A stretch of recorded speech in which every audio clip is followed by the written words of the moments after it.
Hello, it's a brand new day, everyone.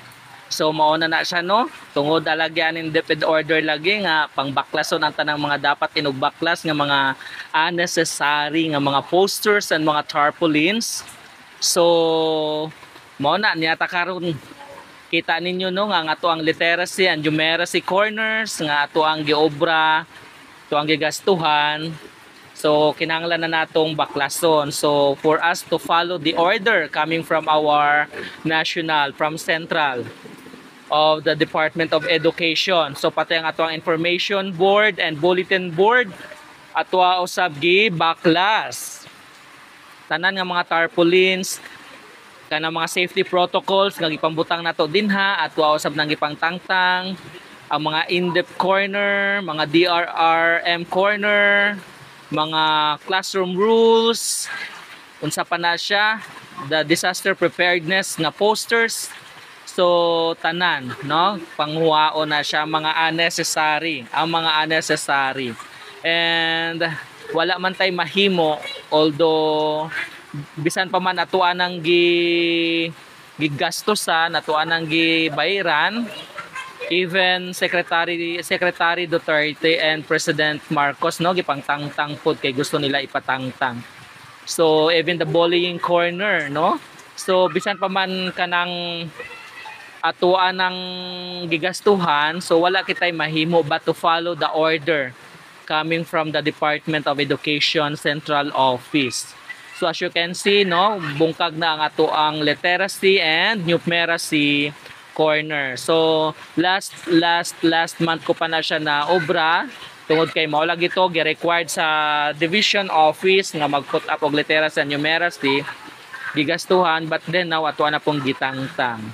Of course, we are a government employee from the DepEd, so we need to follow the order, the order coming from the central office.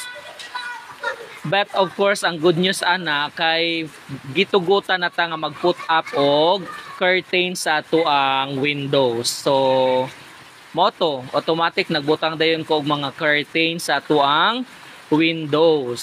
So nalipay sab ko kay bisag gipangtangtang ang mga tarpaulins nga ato ang gipanggastusan.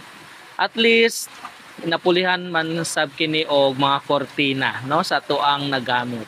So naaday ko duha din nakakauban no, si Red Mandalupi and Kim Pasilan. So mao ka nang ako ang mga nagtabang sa ako to baklas sa mga unnecessary nga mga posters and mga tarpaulins nga naa inside the classroom. So mao na sila.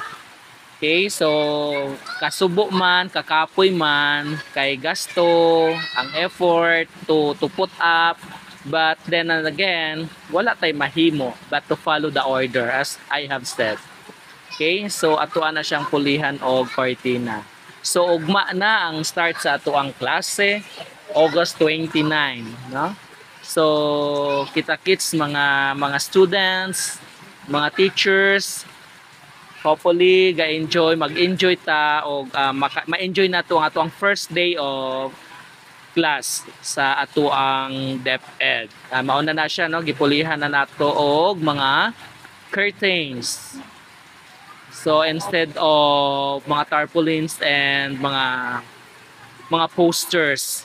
So bisan pa mga educational materials na siya, yet kinahanglan nato gyapon siya nga baklason.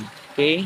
So mauna nanindot man siya gyapon no? So thank you so much. Vacation is over. So ugma pasok ka na. So mag-enjoy lang ang tanan. So again, this is Joey Flores, grade 12 advisor, grade 12 Flamingo advisor of Buena Vista National High School.